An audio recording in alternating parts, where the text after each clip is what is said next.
Bonsoir à tous. Donc, je vous propose de débuter ce conseil municipal du 8 avril 2021. Petit rappel, donc, avant le conseil municipal s'est tenue donc la séance citoyenne où je suis très content parce qu'il y a encore des citoyens qui ont pris rendez-vous puisque bon, on fonctionne sur rendez-vous au vu du contexte sanitaire. Donc évidemment, ce conseil municipal citoyen va se perdurer. On va commencer avec l'appel nominatif. Donc, Julien Fichot présent. Laurence Gutiérrez.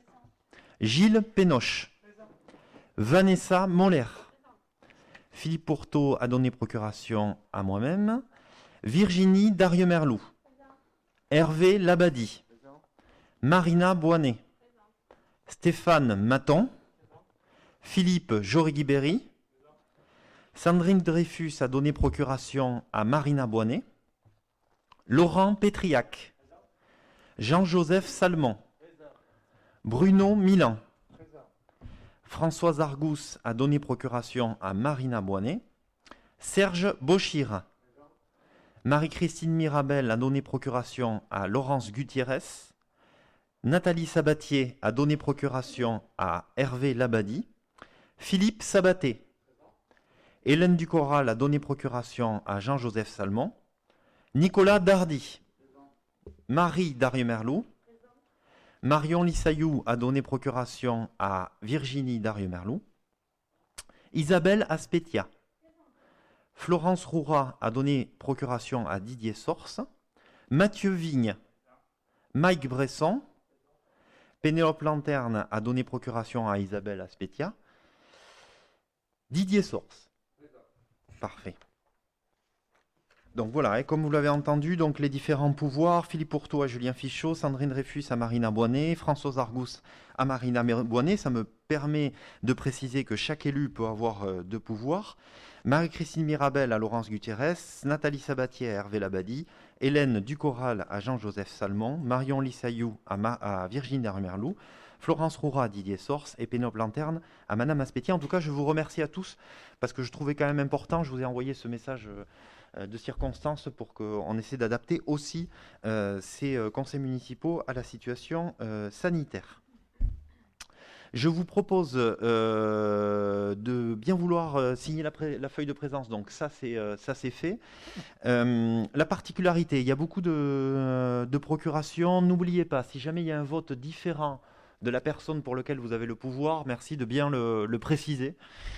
On ne sait jamais. Je vous propose de nommer en secrétaire de séance Virginie Darieux-Merlou. Est-ce qu'il y a des votes contre? Eh bien non. Vous précisez aussi que ce conseil municipal sera enregistré. Vous le savez, ça a été abordé avec la commission de Marina pour la vidéo. Donc, les services travaillent sur les devis et les commandes pour avoir du matériel au niveau de l'enregistrement vidéo. Et du coup, en attendant, j'ai proposé d'enregistrer donc les séances d'une manière sonore uniquement.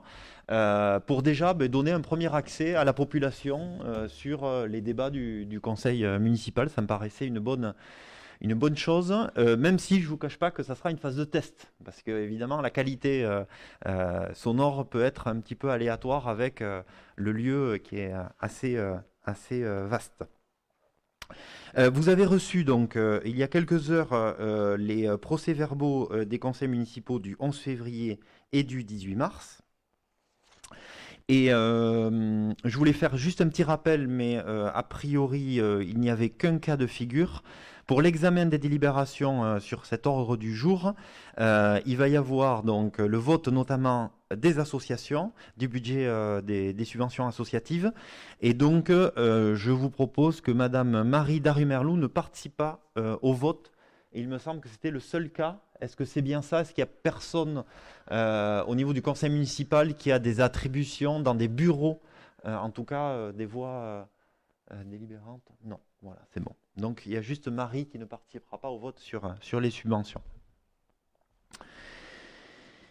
Je vous propose donc de passer à l'ordre du jour et de démarrer ce conseil municipal avec la commande publique, les marchés publics et l'aménagement et réhabilitation de la place Jean Ramon, marché de maîtrise d'œuvre, et donc l'arrêt de l'exécution des prestations. Et je passe la parole à Gilles Pénoche. Bonsoir à tous. Voilà, donc je vais vous présenter cette délibération.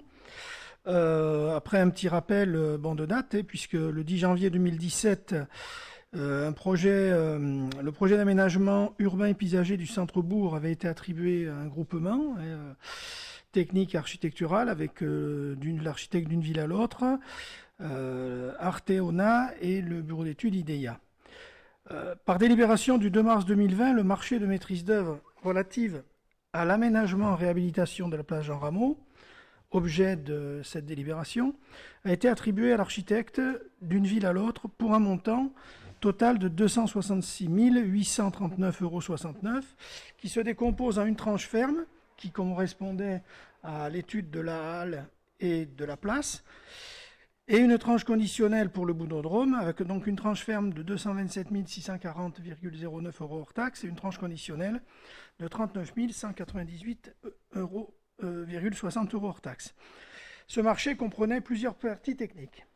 Donc, la phase esquisse APS, qui avait été notifiée donc, au cabinet d'une ville à l'autre le 11 mars 2020, a été réalisée, facturée et payée pour un montant de 48 030,96 € hors taxe. Nous avons décidé de revoir à la fois les choix en matière de travaux, d'urbanisme et les investissements. Sur la méthode, nous avons lancé d'abord une étude de circulation, postérieure à une étude urbaine lancée aujourd'hui. Et cette étude urbaine ainsi que l'étude de circulation portent sur un périmètre élargi qui va du garage municipal à la chapelle du quartier neuf. L'idée, c'est d'avoir une réflexion globale de notre développement de nos parties urbaines le long des axes de circulation, tout en définissant donc un phasage et des priorités par secteur. Les premiers éléments de diagnostic ont défini de nouvelles priorités. Sécurité et apaisement au bourg, là où il y a la mairie et l'école Jean Jaurès, et la prise en compte de 2 projets immobiliers bien ancrés, dont le CEQ et le déplacement du CTM. Et ainsi, cela a conduit à mettre fin au projet d'aménagement et de réhabilitation de la place Jean Ramon. Donc, tout cela nous a amené à l'arrêt de l'exécution des prestations du marché de maîtrise d'œuvre en phase esquisse et APS, avant projet sommaire. Ainsi, donc, nous vous proposons pour cette délibération de prononcer donc l'arrêt de l'exécution des prestations du marché de maîtrise d'œuvre en phase esquisse avant projet sommaire, d'autoriser donc Monsieur le maire à signer toutes les pièces afférentes à la clôture du dit marché. Monsieur le maire étant chargé de l'application de la présente délibération qui sera adressée pour ampliation au contrôle de légalité préfectorale. Voilà, donc le global de cette délibération, s'il y a des questions. Merci Gilles. Est-ce que ça amène des commentaires, des questions? Oui, Isabelle. Ouvre bien ton micro. C'est bon? Vous m'entendez? Oui. Donc tout d'abord, est-ce qu'on peut avoir le montant des pénalités qui sont à régler suite à cet arrêt?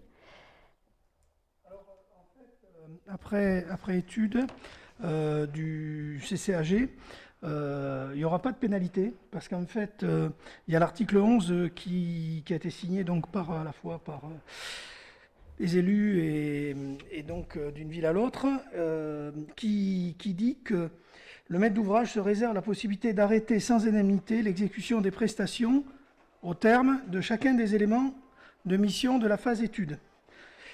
Et on s'arrête à l'élément ACT, c'est-à-dire contrôle des travaux. Donc cette disposition s'applique à chaque tranche ferme et ou tranche conditionnelle s'il y a lieu. Donc nous sommes appuyés sur cet article pour arrêter à la phase avant projet sommaire, donc régler ce qui avait été fait, c'est-à-dire étudier, réaliser. Je crois que le concours, lui, ça avait fait partie d'un paiement différent. Donc pour 48 030,96 € et il n'y aura pas de pénalité à payer d'une ville à l'autre.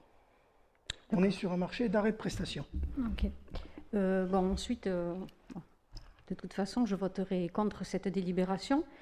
puisque bon, c'était un projet quand même de notre mandature, un projet qui avait quand même reçu voilà, des choses très positives de la population. Il leur tardait de voir cette place Jean Rameau refaite. La façon dont on avait travaillé toute la concertation, c'était d'ailleurs voilà, une première, hein, avec autant de concertation, puisqu'on avait concerté toutes les personnes de la...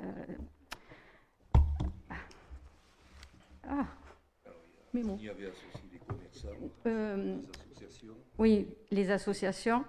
On y avait aussi associé donc les riverains, une association aussi de personnes porteuses de handicap. Cette démarche avait quand même avait eu du succès, hein. On a fait une réunion publique ici. D'ailleurs, Gilles Pénoche était présent, où il y avait plus d'une centaine de personnes. Et alors oui, justement, je suis étonnée aujourd'hui, puisque Gilles Pénoche, tu avais quand même soutenu ce projet. Tu as pris la parole en public, parce que d'autres m'ont dit ici autour de la table, qui sont présents autour de la table, que c'était un beau projet. Mais bon, il n'y avait pas de public ce jour-là. Donc, mais bon, Gilles, quand même, tu étais présent à cette réunion. Tu as dit que c'était un beau projet, qu'il n'y avait jamais eu autant de concertation sur un projet. Tu as vraiment défendu le projet et aujourd'hui, vous faites arrêter ce projet. Donc, je suis assez étonnée de cette décision. Voilà. Et après, je pourrais... Oui, enfin, moi, autant je peux comprendre que dans la politique, de temps en temps, il y a des combats. Enfin, on est habitué. Ça fait plus de 20 ans que j'en fais de la politique. Donc je sais ce que c'est que le combat, et je sais ce que c'est que de s'opposer dans le cadre d'une campagne, d'être contre ce que nos adversaires veulent faire. Mais je trouve qu'à certains moments, les positions doctrinaires vont à l'encontre des intérêts de la commune. Et je regrette vraiment très sincèrement, parce que ça a été mon métier pendant 40 ans, de faire de l'aménagement du territoire, je regrette très sincèrement si ce projet est arrêté pour des raisons de prise de position, de campagne, je trouve que ce serait regrettable. Alors, c'est votre choix, il vous appartient, vous êtes souverain. Néanmoins, je voudrais quand même dire une chose. Quand vous dites que vous souhaitez faire une étude plus large que celle qui a été faite, je rappelle quand même que ce qu'on vient, ce que vous voulez annuler, c'est-à-dire le marché de maîtrise d'œuvre, est le résultat de 6 années d'études. 6 années pendant lesquelles différents contributeurs ont apporté à ce dossier. Et notamment, il y a eu toute une première phase où on ne s'est pas concentré sur la partie qui fait l'objet du marché de maîtrise d'œuvre. On est allé même très au-delà de Saint-Martin dans toute une analyse du territoire pour examiner quels étaient les déplacements, quels étaient les points névralgiques de la commune. Et ensuite, il y a ce qu'on appelle un marché programmatique qui a été organisé avec une équipe d'architectes, d'urbanistes, qui a défini un périmètre qui était un périmètre d'intervention de la commune à hauteur des capacités financières de la commune. Et c'est là qu'effectivement, votre périmètre est plus large, puisque nous allions, en termes d'études plus fines, du carrefour à feu jusqu'au cimetière, vous allez jusqu'à la chapelle. C'est vrai que c'est plus large. Mais il ne faut pas oublier tout ce qui a été fait avant. Et donc, ce marché programmatique a défini un certain nombre de capacités de la commune en fonction d'un timing. Et ce timing a précisé que, compte tenu de nos capacités, d'une part, à générer des recettes et d'autre part, à effectuer des dépenses, il fallait s'engager sur ce que la population attendait le plus, c'est-à-dire, d'après la concertation, qui n'a pas été le fruit de 2 ou 3 réunions, mais de nombreuses réunions avec les différents partenaires que Isabelle Aspeitia a cités, nous a conduit à opter pour cette phase de l'aménagement de la place Jean Rameau. Alors, je pense que vous faites une erreur. Vous retardez un projet que la population attend, mais encore une fois, c'est votre choix, et j'ose espérer que ce choix n'est pas un choix doctrinaire, mais un choix de raison qui est le fruit d'une réflexion. Quant à la position de notre ami rapporteur de ce dossier, j'aimerais pas être à sa place, parce que tenir des positions aussi catégoriques dans une réunion publique, contredisant une personne qui critiquait le projet en termes d'élaboration, avançant tous les arguments que ce soir il annonce comme n'étant pas été suivis, ça ne doit pas être facile pour lui. Et je connais bien Gilles, et je sais qu'au fond de lui, c'est pas facile. Mais justement, on va lui donner la parole à Gilles, je pense. Alors bon, j'ai vécu pire situation. Hein. Je voudrais rappeler, alors d'abord, je vais pas m'étendre sur cette réunion publique, mais je vais dire quand même les choses. C'est vrai que j'ai assisté à cette réunion publique. Je pense que cette réunion publique, elle a été de bonne tenue. C'est vrai qu'il y avait du monde. J'avais dit que l'architecte avait réalisé une prestation correcte. La réunion publique, elle portait quand même sur un projet global et pas sur la plage Jean Ramon. C'est-à-dire qu'il y avait des choses, évidemment, qu'on ne va pas réinventer l'eau tiède, si je peux me permettre d'employer cette expression. Il est sûr qu'on a toujours une avenue de Barrère, on a toujours une route Océane et une départementale 817. On a un PLH qui va nous imposer un certain nombre de logements, des associations, un tennis couvert. Donc, quelque part, on ne va pas inventer les choses. Je pense que c'était intéressant, c'était bien. Il n'empêche que quand on est arrivé, qu'on s'est replongé dans les études, il nous avait, je l'ai dit, apparu nécessaire de faire une étude de circulation parce qu'on restait sur des sentiments et qu'on a besoin d'intégrer aussi le programme local à l'habitat et ses 450 logements. Donc ça, c'était important. 2, qu'il y avait des interactions, évidemment, sur les aménagements et que la plage en rameau, en fait, n'était qu'un des éléments. Et pour vous rassurer quand même, pour vous dire que nous ne laissons pas tomber les utilisateurs de la plage en rameau, bon, on est en train de travailler sur justement plutôt une réhabilitation, un entretien. On a eu des réunions à ce sujet avec notamment la DDTM pour améliorer à la fois le traitement de surface, les espaces verts. Alors après, voilà, moi je reste assez... alors j'ai plus en tête la date de la réunion publique, mais... Là où je ne suis pas allé, par contre, et je vous le dis, c'est quand vous avez présenté, alors je sais pas, c'était 3 semaines avant les élections, ou un mois, je ne sais plus exactement, la plage en rameau. Donc, je pense que le projet global, il est défendable, entendable, il est intéressant, mais quelque part aujourd'hui, je pense que, et même en termes d'investissement, bon, quand on a été à plus de 3,5 millions d'euros de travaux, je pense qu'il faut les répartir différemment. C'était aussi notre souci. Voilà. Laurence ? Donc, oui, c'est bon. Voilà. Donc, en fait, vous avez parlé de concertation. Alors, oui, moi, je l'entends. Ce que j'ai retenu, c'est que le projet définitif a été présenté à la population, comme le disait Gilles, 15 jours ou 3 semaines avant les élections. Et d'après les commentaires que j'ai entendus, moi, à la sortie... En fait, nous ne l'avions pas vu en tant qu'élus, ce projet, mais le jour où il a été présenté, les commentaires que nous avons entendus, aussi bien de la part des commerçants que des habitants, c'est qu'ils étaient très étonnés de ce projet de la place et qu'ils ne l'avaient jamais considéré de cette façon quand vous avez fait votre fameuse concertation. Ça, c'est une chose. Ensuite, quand vous parlez de position politique... ça me désole un petit peu parce que vous dites que vous avez passé 6 ans à travailler sur ce projet. C'est vrai que c'est un temps très long. Vous avez attendu le dernier moment pour le présenter. Je trouvais un petit peu quand même bizarre ce timing, mais bon, ça vous... voilà. Et quand vous parlez de position politique, c'est pas du tout ça en fait. Quand on a vu le prix, voilà, parce qu'à un moment, il faut dire les choses clairement. À un prix de 3,5 millions pour refaire une place où il n'y avait pas... il y avait beaucoup de changements sur le boulodrome, ça c'est vrai. Sur la place, à part la halle et une réhabilitation un petit peu des sols, il n'y avait pas grand-chose. C'était quand même une somme de 3,5 millions et nous n'avons pas voulu, avec notre équipe, nous engager sur un tel montant pour la réfection de la salle. Donc, comme le disait Gilles, on travaille justement à la réhabilitation de cette place.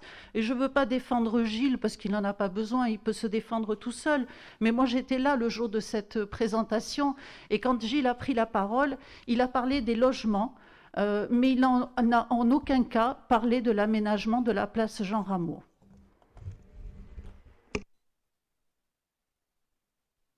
Monsieur Bresson.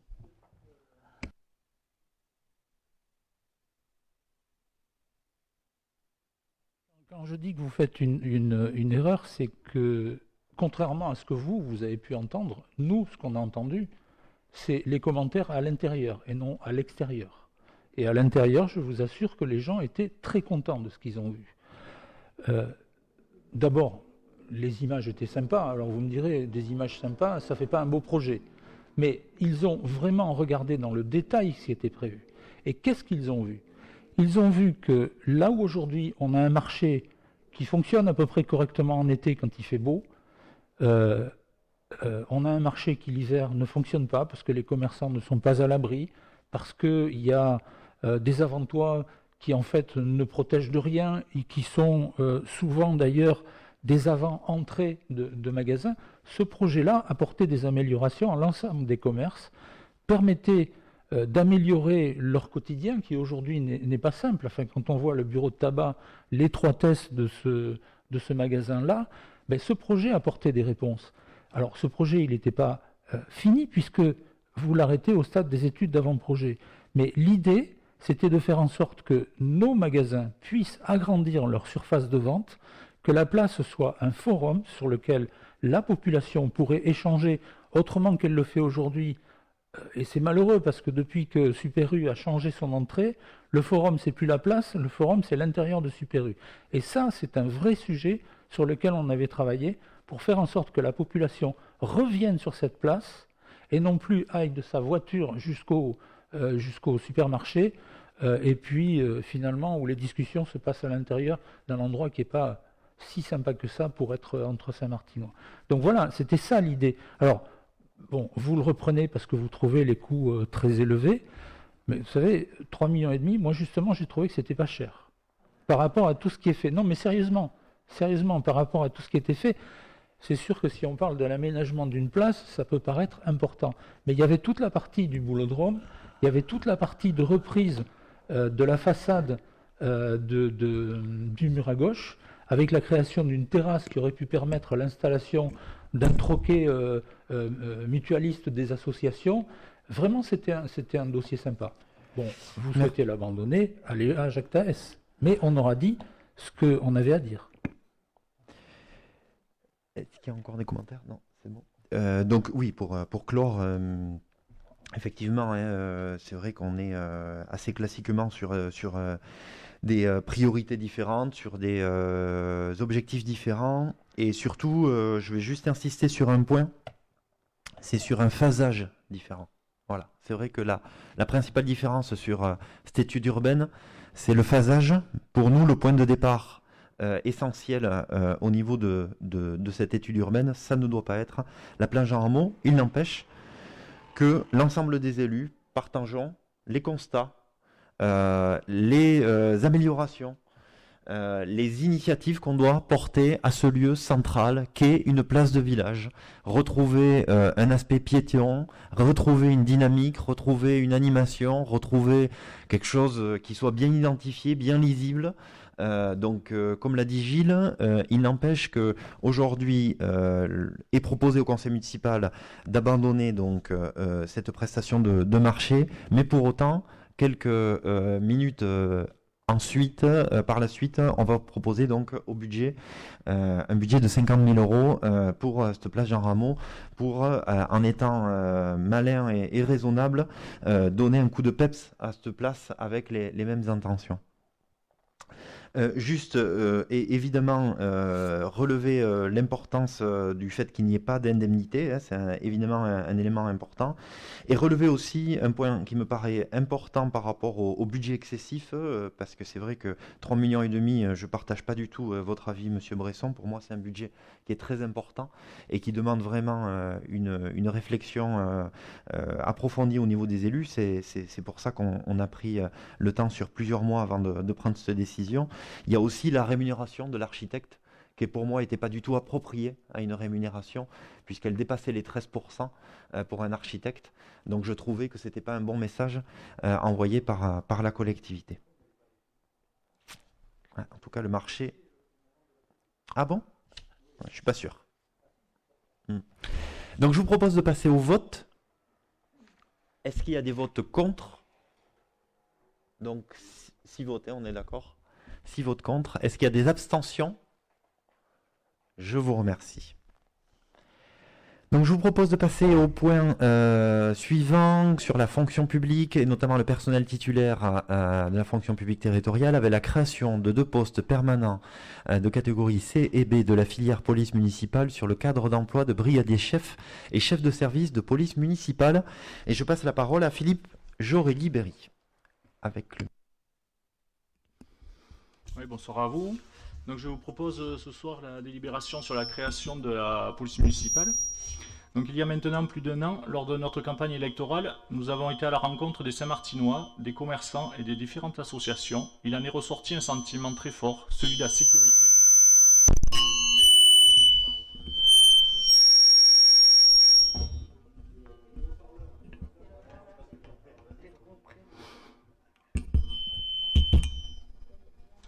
En effet, Saint-Martin...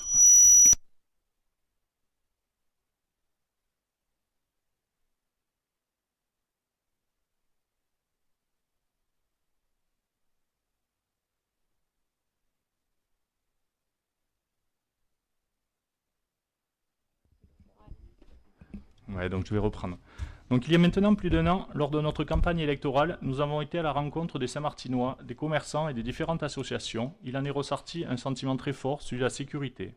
En effet, Saint-Martin voisine bientôt les 6000 habitants et c'est une des rares communes de cette dimension à ne pas avoir de police municipale. Sur ce constat, nous avons décidé d'en créer une. Nous avons été à la rencontre des communes similaires à la nôtre pour s'imprégner de leur fonctionnement. Nous avons également rencontré des brigades de gendarmerie de notre ressort afin de connaître leurs attentes. Après un bilan concret, afin d'assurer un service optimum et également assurer la sécurité des agents, nous avons décidé de la création de 3 postes de policiers municipaux. Cela se fera en 2 temps. Dans un premier temps, il y aura l'embauche d'un agent en 2021, qui sera le chef de service, puis dans un second temps, l'embauche de 2 agents en 2022. Monsieur le maire a le devoir d'assurer la sécurité, la tranquillité et la salubrité publique de ses habitants. Je vous propose la délibération suivante. Article 1. De créer un poste de brigadier chef principal et un poste de chef de police municipale à temps complet au premier semestre 2021. De préciser que la rémunération et la durée de carrière de l'agent recruté sera celle fixée par les réglementations en vigueur pour l'emploi concerné. De préciser que les crédits nécessaires sont inscrits au budget principal primitif 2021, de valider le nouveau tableau des effectifs si annexé. Et article 5, Monsieur le maire adjoint en charge des ressources humaines, des finances et de la qualité du service public, et Monsieur le conseiller délégué en charge des travaux et de la sécurité sont chargés, chacun en ce qui le concerne, de la bonne exécution de la présente délibération. Merci Philippe. Donc voilà, juste une précision importante sur le dernier considérant de la délibération. Je vais juste la reciter. Considérant qu'il convient donc de créer 2 postes, un de brigadier chef principal en catégorie C et un de chef de service police municipale en catégorie B à temps complet au 1er septembre 2021. Seul l'un des 2 grades étant amené à être pourvu en fonction du résultat du recrutement effectué. Voilà, on est bien d'accord que ne vous est pas proposé au vote ce soir le recrutement de 2 policiers municipaux. Il vous est proposé au vote ce soir le recrutement d'un policier municipal, qui aura donc la charge du service, Si c'est un catégorie B, dans ce cas-là, donc ça sera un brigadier chef. Si c'est un catégorie C, donc ça sera donc non, c'est le contraire, un brigadier chef en catégorie C et un chef de service en catégorie B. Voilà, c'est juste pour se laisser une souplesse selon les entretiens qui seront proposés en fonction des grades qu'on aura en face de nous, avoir la possibilité d'aller vers le B ou vers le C. Voilà. Sur cette délibération, est-ce qu'il y a des commentaires, des questions, Monsieur Bresson? Oui, vous nous proposez au vote une délibération de la création d'une police municipale, hein, pour résumer les choses ainsi. Évidemment, c'est une décision qu'on partage sur le principe. On a toujours pensé qu'une police municipale était un atout pour la sécurité du territoire. Je voudrais rappeler quand même que quand le sujet était abordé dans nos conseils municipaux de la précédente majorité, votre accueil sur le sujet était plus que réservé. De même que ce qui concerne les caméras de surveillance qu'on entendait mettre en place au niveau de la déchetterie.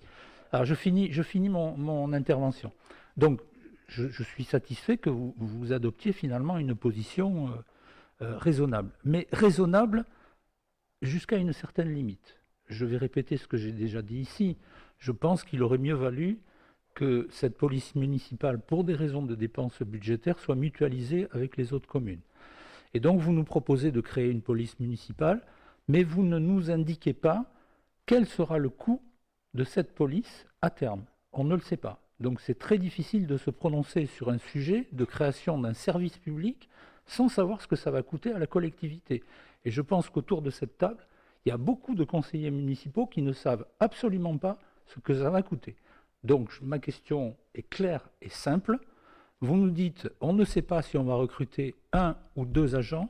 Ma question est, est-ce que en 2023 ou 2024, vous êtes en mesure de nous dire il y aura tant d'agents et ça coûtera tant par an?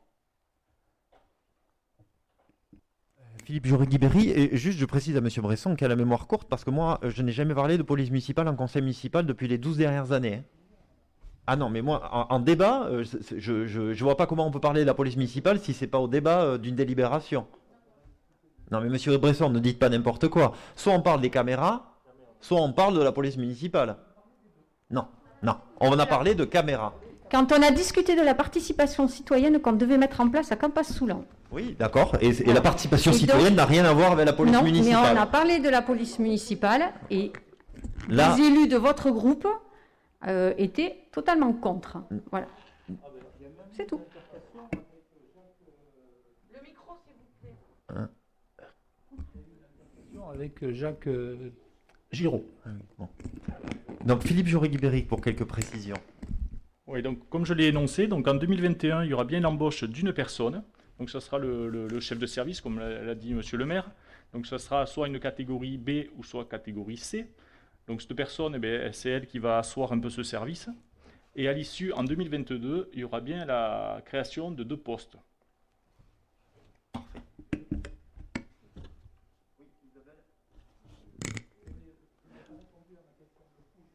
Alors, donc, ouais, voilà. Oui, sans problème, la parole à Hervé Labadie. Alors, pour 2021, et j'avais pas la réponse à la commission, et depuis je me suis renseigné, on a provisionné 16 000 euros. 16 000 euros, c'est-à-dire 4 mois de salaire, plus les charges pour un agent responsable du service. En 2022, on pourra embaucher 2 autres agents. Le maximum qu'on se fixe, puisque c'est à peu près 30 000 euros, hein, catégorie C, catégorie B, il y a pas beaucoup de différence. On est un peu en dessous de 100 000 euros de rémunération pour une police municipale en salaire. Pardon? Ah oui, tout à fait, charge comprise. Puisqu'on partirait sur un B et 2C. Oui, Isabelle. J'ai une question, parce que donc il va y avoir qu'un agent pendant 3 mois, là, il va fonctionner comment? Ça va fonctionner comment? Parce qu'il va avoir il y aura des jours où il n'y aura pas de police municipale, on est bien d'accord? Parce qu'il va avoir des RTT, des jours de repos, des congés. Alors là, on a décidé d'embaucher un poste à partir du 1er septembre 2021. Donc ce poste, en fait, c'est vraiment pour créer la police municipale. Donc cette année, c'est sur une commune comme la nôtre, et donc il y a tout à mettre en place. Donc pendant 4 mois, c'est elle qui va asseoir tout le service et tout le côté administratif. Et à l'issue, en janvier, il y aura un recrutement de 2 autres agents. Merci. Oui, mais c'est ce qui vous a répondu. 3, ça c'était très clair. Non, mais comme aujourd'hui, c'est une question qu'on s'était posée, puisqu'il y a la création de 2 postes, ce qui pour nous posait un problème de sécurité des agents, parce que je crois que syndicalement, enfin, il y a quand même des choses qui se disent là-dessus. Il faut que pour pouvoir sortir, il soit 2 pour des raisons de sécurité, etc. Donc la réponse est apportée. C'est très bien qu'il y ait 3 postes. Mais les 100 000 euros dont vous parlez, c'est pour 3 postes. Hein. C'est bien ça. C'est ça. D'accord. C'est bien ça. Josse Salmon. Alors, je dirais que sur cette embauche d'une personne, il nous a paru important aussi que cette personne participe au recrutement. Plutôt que d'embaucher 3 personnes en une fois, il nous paraît important que le chef de service participe au recrutement de ses collaborateurs. C'est pour ça que ce dernier trimestre servira à mettre en place cette police municipale, servira au recrutement des futurs agents, afin qu'en 2022, cette police municipale soit sur le terrain et opérationnelle. Si Josse, oui effectivement, c'est vrai que de construire le service avec du bon sens, de la pertinence, en étant raisonnable, avec une progression finalement au niveau du service, ça nous paraissait être une bonne chose. Et moi en tout cas, bon là je remercie aussi Philippe Joregui-Berry qui a fait quand même un travail de réflexion en allant carrément voir sur place, tout simplement, des polices municipales aux alentours, pour vraiment s'imprégner du sujet avec sa commission. Et je trouve qu'on avance encore une fois avec raison sur ce sujet important.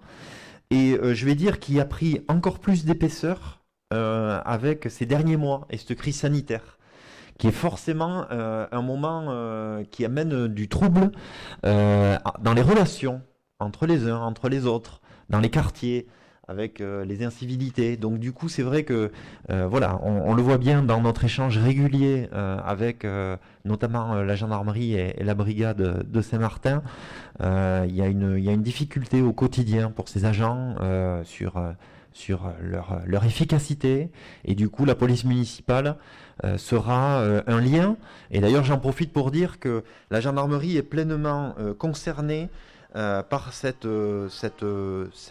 délibération, dans le sens où elle est complémentaire à l'action des gendarmes, et qu'une collaboration s'exprimera au travers d'une convention entre la gendarmerie et la police municipale pour justement optimiser et rendre efficace l'action générale du duo. Monsieur Bresson, avec le micro.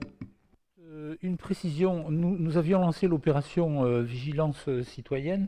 Je souhaiterais savoir, parce que j'ai eu l'occasion de voir un reportage il y a 2 jours, je crois, à la télévision, au cours duquel les gendarmes se félicitaient justement de la complémentarité de ces opérations Vigilance citoyenne et de leur action régalienne. Donc je voulais savoir si vous maintenez cette action que nous avions initiée. Ouais, donc pour l'instant, on n'a pas du tout tranché. Par contre, on a mis en place des référents de quartier. Les référents de quartier, c'est une chose qui marche très très bien. Dès qu'il y a un souci dans un quartier, ils sont au courant en suivant et ça nous est rapporté. Et en suivant, on en fait part à la gendarmerie. Non, en fait, ce qu'évoque Philippe, c'est les référents élus de quartier. C'est-à-dire les conseillers municipaux. C'est un lien, derrière l'idée, c'était un peu la même, c'est d'avoir un lien de proximité. L'élu a quand même des repères, notamment pour faciliter la transmission des informations après derrière, et c'est sûr que ça nous permet d'avoir tous les quartiers représentés, ce qui aurait été un peu plus compliqué avec la participation citoyenne qui avait été mise en place sur la commune. Je pense que c'est très bien, parce que ça fait au moins une identité qui rapporte auprès de la gendarmerie les faits qui lui sont rapportés. Mais je n'ai pas eu le sentiment que vous ayez communiqué dans ce sens-là. C'est-à-dire, j'ai vu la communication que vous avez faite pour vos délégués de quartier. Je pense que ce serait intéressant de dire que ça fonctionne aussi pour ça. C'est-à-dire qu'aujourd'hui, le réflexe des gens, c'est d'aller voir ces personnes, de dire il y a un trou dans la route, il y a ceci, il y a cela. Mais Peut-être moins sur les aspects de sécurité, où ils auront peut-être le réflexe de s'adresser directement à la gendarmerie, dans des cas plus graves ou au maire. Surtout au maire. Voilà. Non mais, enfin, faites-le comme vous l'entendez, mais je pense que ce serait bien de communiquer sur cet aspect. Alors, il y a surtout, et je passe la parole après à Joss, qui est référent, il y a surtout que... Alors non, je vous confirme que les référents de quartier sur le terrain jouent aussi ce rôle de levier, en parlent énormément, et sont souvent sollicités pour des problématiques d'incivilité par quartier, justement.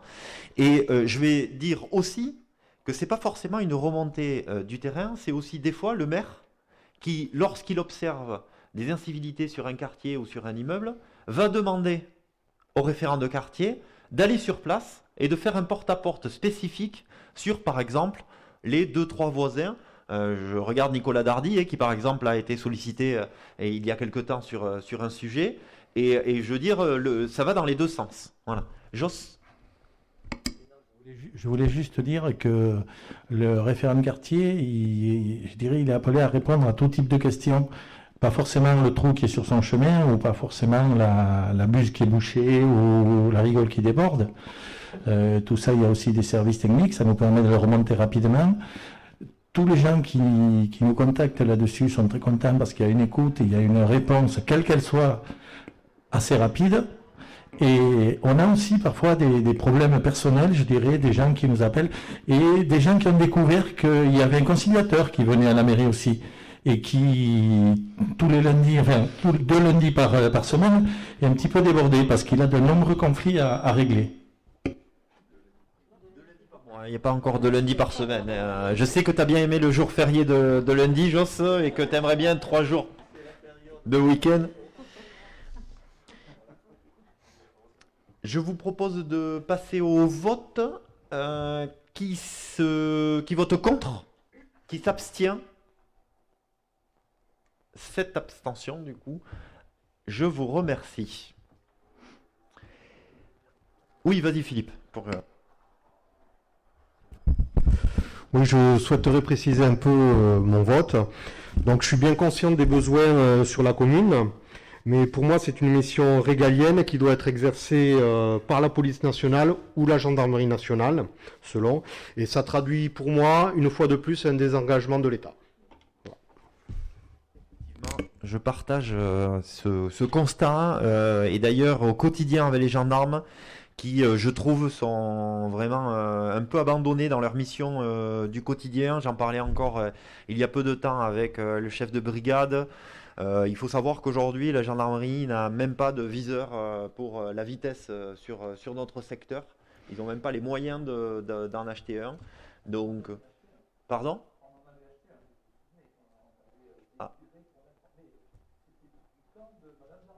Ah oui, alors là, mais là, le viseur, ils l'ont pas en tout cas. Ouais.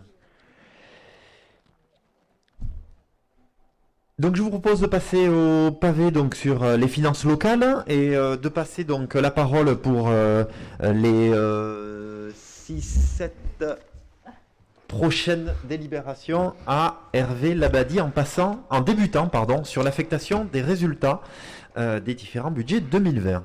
Ouais, désolé. Hein. Bon, bonsoir à ceux que j'ai pas vus. Les 3 prochaines délibérations, 33, 34, 35, ont la même problématique. Donc, si vous voulez, je vais vous expliquer de quoi ils retournent et après, on étudiera chaque délibération plus en détail et on procédera au vote. Nous avons obligation d'approuver l'affectation des résultats sur le budget 2021. Les résultats provenant des comptes administratifs qui ont été arrêtés, je vous rappelle, par la collectivité et qui ont été approuvés par le Trésor public.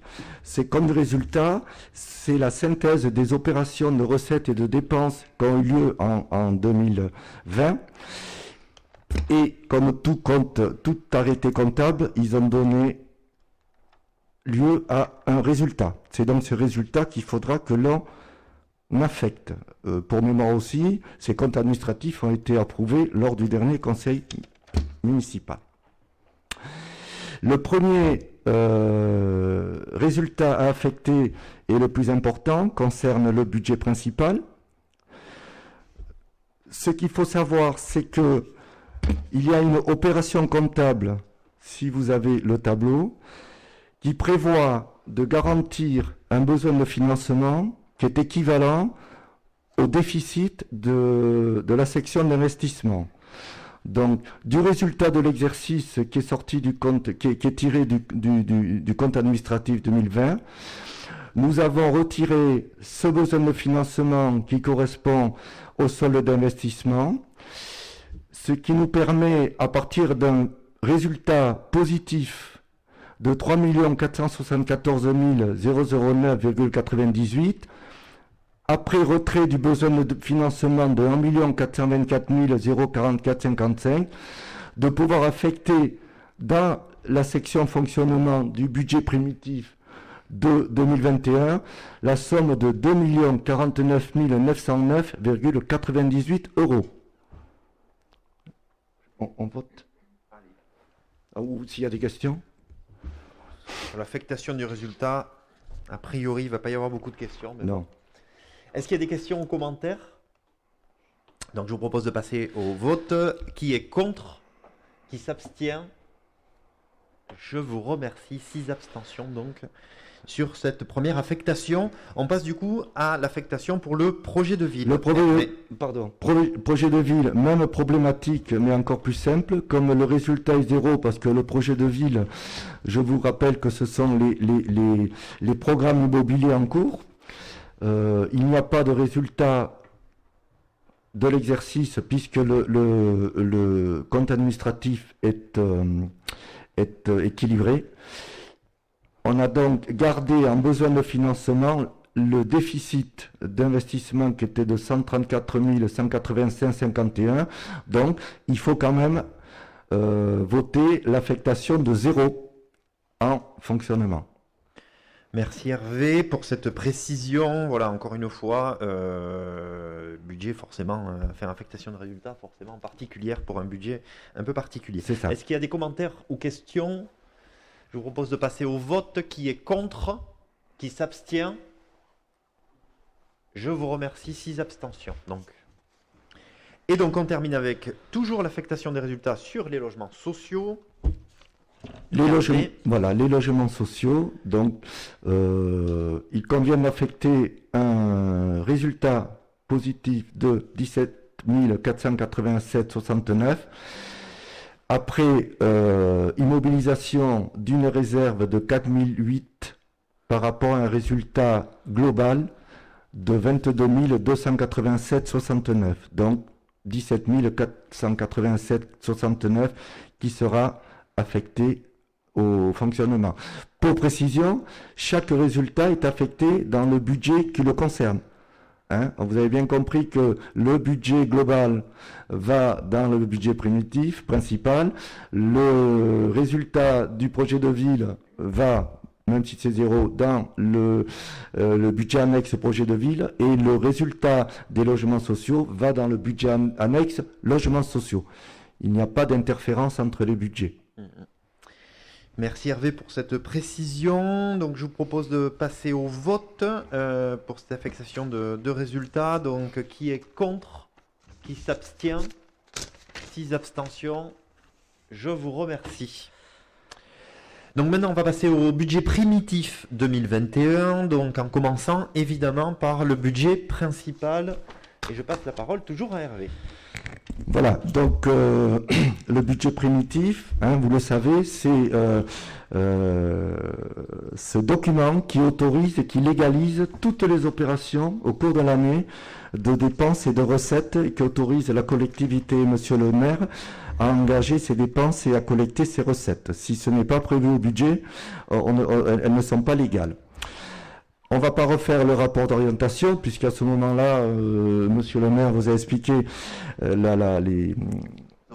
l'orientation globale de la collectivité pour chaque budget.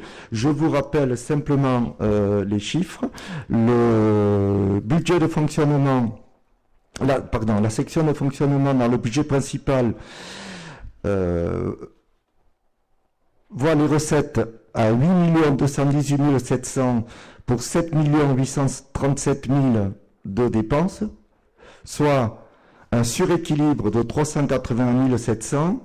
Il faut savoir que légalement et en temps normal, il faudrait que les budgets soient, que les dépenses et les recettes soient équilibrées, mais compte tenu du contexte, parce que ce budget est quand même élaboré dans une période un peu compliquée avec beaucoup d'incertitudes, on a pensé que c'était plus prudent de se réserver cet excédent de 380 700 pour faire face à des dépenses éventuelles.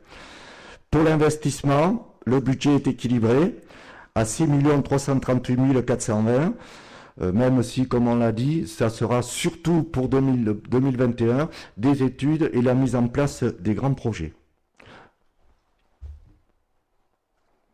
Pardon. Merci Hervé. Est-ce que ça amène des commentaires, des réactions?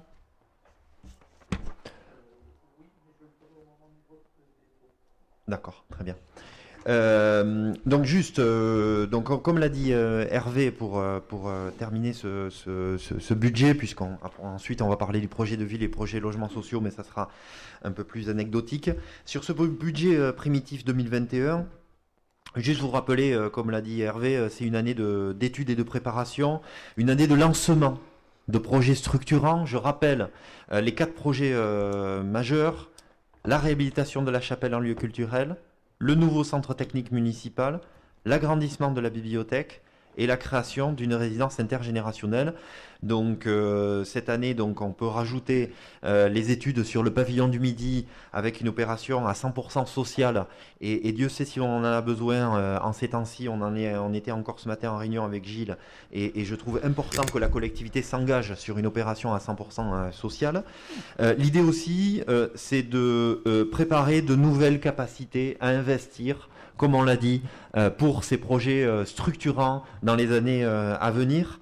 C'est aussi continuer à accompagner le tissu associatif sur ce budget 2021, le démarrage des travaux pour le tennis couvert pour 150 000 euros, le fronton du quartier neuf pour 25 000 euros, le site de Barrère pour 15 000 euros et la maison de la chasse et de la nature pour 10 000 euros.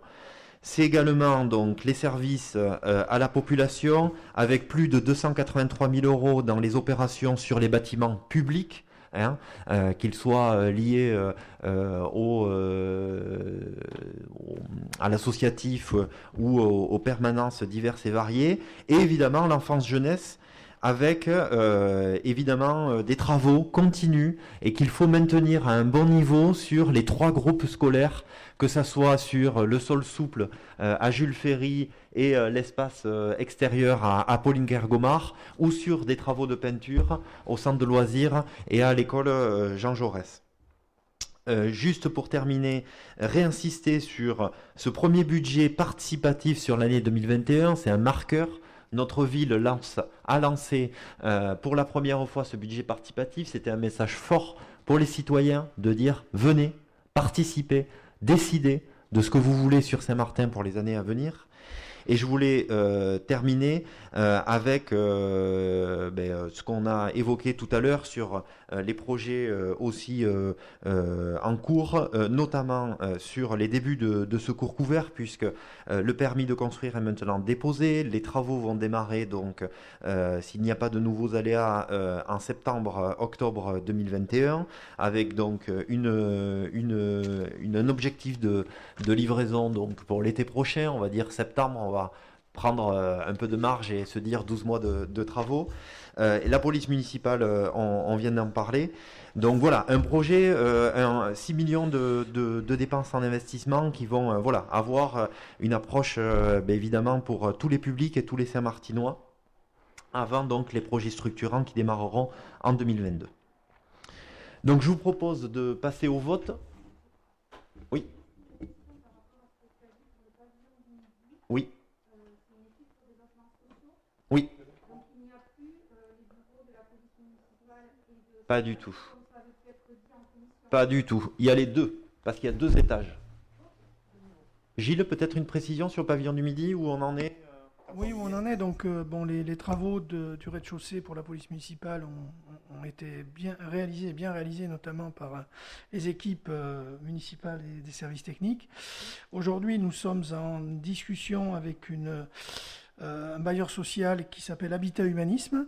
Et avec Habitat Humanisme, nous travaillons pour réaliser 3 à 4 logements sociaux à l'étage.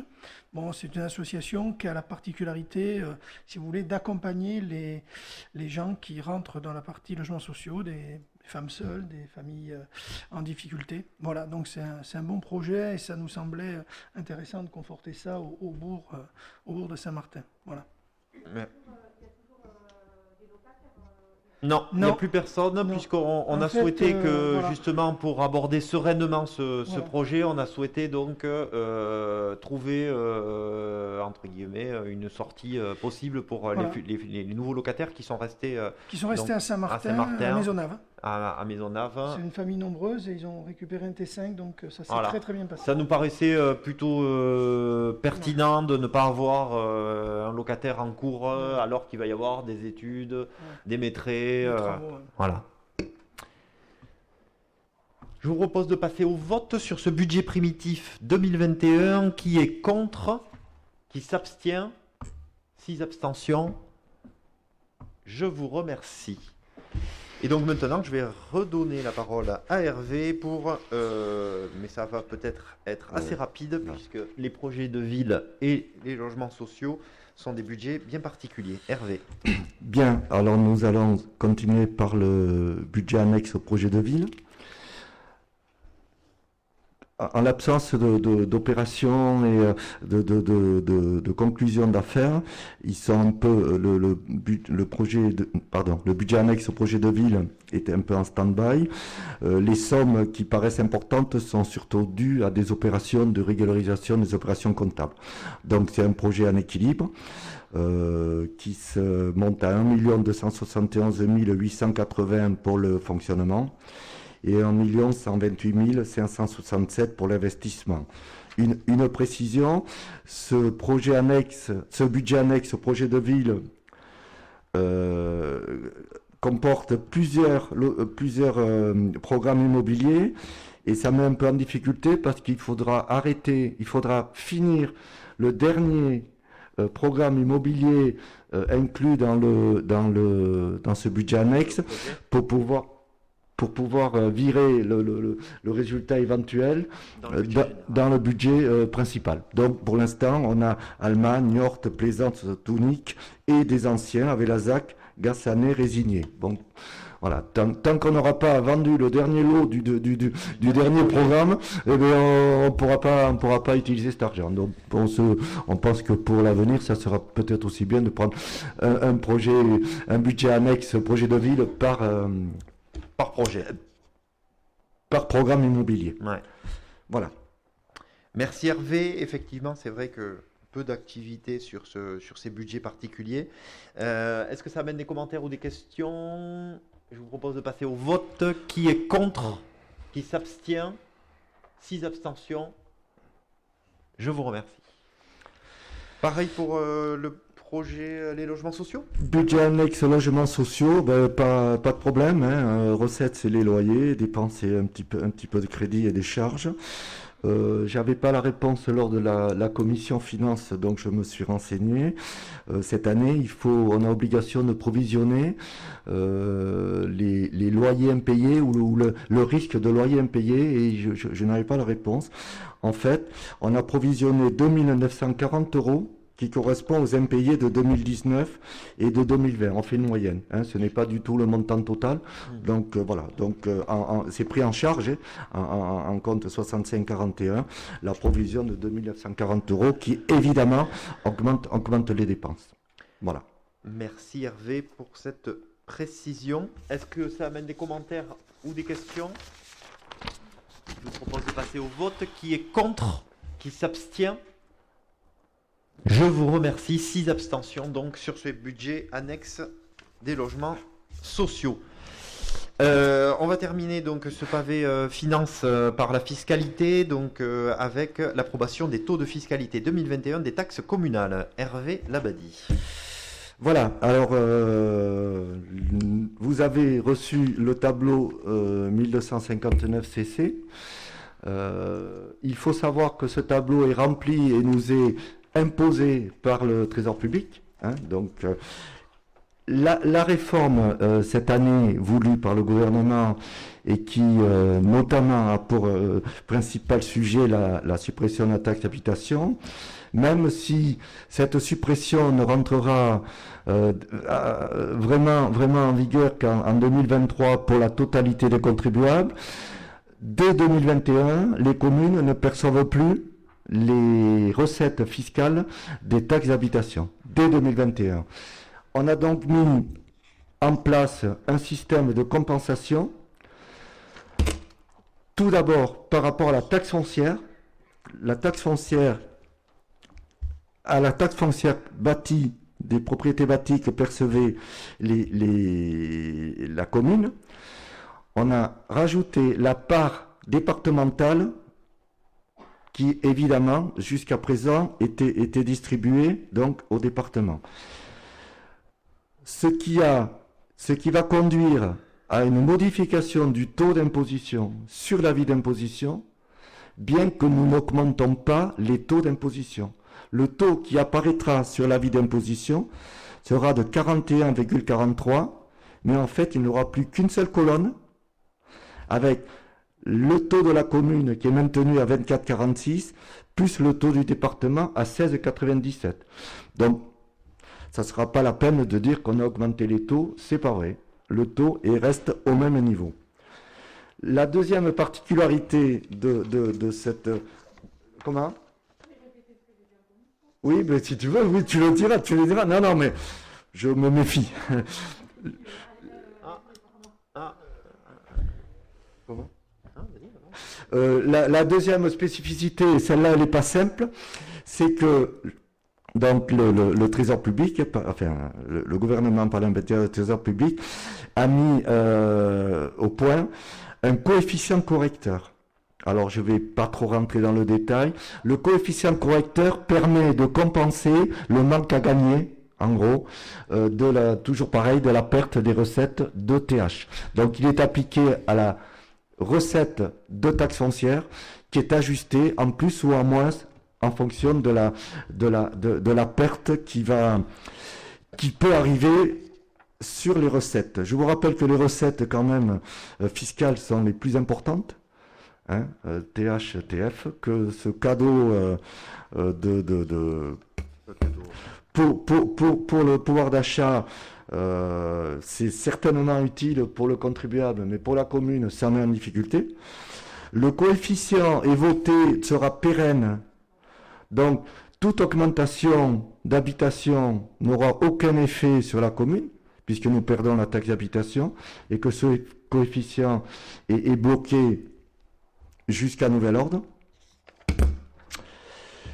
Nous avons donc un montant de recettes prévisionnelles, mais qui est prévisionnel réel, de 3 355 105 € au niveau des recettes fiscales de la commune. Merci Hervé pour ces précisions sur ce vote de taux de fiscalité qui évidemment est particulier avec ces évolutions. D'ailleurs, c'était un vrai sujet pour les collectivités parce qu'il y avait un petit flou au niveau de la mise en place. De la mise en place de tout cela. Monsieur Bresson, vous vouliez intervenir ? Je réagis par rapport à ce qui vient d'être dit sur le fait que les recettes de la commune seront bloquées, ne pourront pas évoluer, même s'il y a de nouvelles constructions. Non, bien sûr que si, elles pourront évoluer, puisque en fait, ce qui n'évolue pas, c'est la compensation de l'État par rapport au manque à gagner cette année. Ça, c'est vrai, ça n'évoluera pas. Ça porte sur 400 ou 500 000 €, j'ai plus le chiffre en tête. Le coefficient de 1,27. Ouais, 1,27, ça fait 300 compensation. Voilà. C'est ça qui n'évoluera pas. 666 000. C'est ça qui n'évoluera pas, ça c'est certain. Par contre, quand vous faites une construction, il y a de la taxe foncière. C'est tout. Donc cette taxe foncière, oui, mais cette taxe foncière, ça viendra améliorer les recettes de la commune. Et par ailleurs, tous les ans, il y a une actualisation des bases. L'actualisation des bases, elle suit en principe le régime de l'inflation. Donc ça veut dire que les recettes de la commune vont augmenter. Et je rappelle également, vous l'avez dit, qu'il y a le versement de ce que le département touchait qui vient alimenter les caisses de la commune. Donc, vous voyez, c'est... voilà. Alors, mais par contre, ce qui est sûr, c'est que pour les contribuables, c'est un gain de pouvoir d'achat indéniable. Ça, je vous l'assure. Hein. Enfin, en tout cas, ceux qui peuvent en bénéficier. Alors, la remarque que je voulais faire tout à l'heure par rapport au budget, donc on a vu dans le budget que le budget de fonctionnement, et vous avez donné les raisons, hein, vous avez dit on a un surplus qu'on souhaite garder au cas où.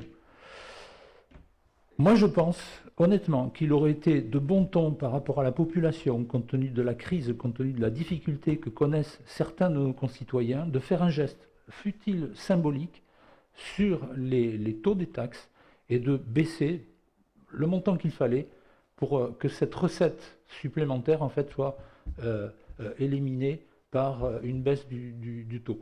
Vous faites un choix qui est différent, mais que, encore une fois, je comprends, hein, parce qu'on ne sait pas ce que sera demain. Mais je pense que ça aurait été un geste significatif vis-à-vis de la population. Baisser le taux cette année. Non, mais je réponds.